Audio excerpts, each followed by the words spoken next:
Good morning mga ka-showbiz para sa ating balitang showbiz sa araw na ito. Iibahin ko po muna mga ka-showbiz ang ating tema sa araw na ito. Bukas ko na po sa inyo ihahatid ang ating mga bagong balitang showbiz update para sa Barda. Sa ngayon po, mga ka-showbiz, ay bibigyan ko po muna kayo ng pagkakataon na marinig ang inyong opinyon, ang inyong panig, ang inyong saloobin kung kayo ba'y naniniwala sa balitang si Ivana Alawi ay kabit ng isang politiko o kabit ng isang congressman. Sama-sama po tayong magbigay ng ating comment at opinion dito mga ka-showbiz, no?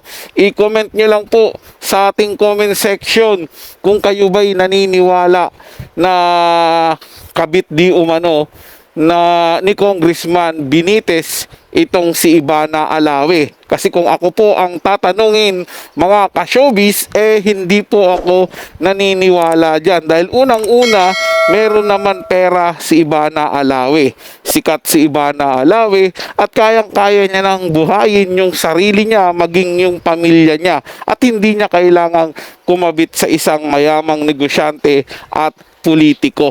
Siyempre, umaasa ako mga ka-showbiz na sana hindi po talaga totoo na naging kabit o kabit ng kahit sinong politiko itong si Ivana Alawi, dahil isa po ako sa humahanga sa kanya, hindi lang po sa kanyang kagandahan kundi sa kanyang kagalingan pagdating po kung paano niya i-handle ang sarili niya, kung paano niya sinuportahan yung kanyang pamilya, lalo na yung pagbibigay niya ng tulong sa ating mga kababayan. So kayo mga ka-showbiz, ano po sa tingin ninyo ang inyong saloobin? Kayo ba'y naniniwala na itong si Ivana Alawi nga mayroong kaugnayan o naging kabit ng isang politiko?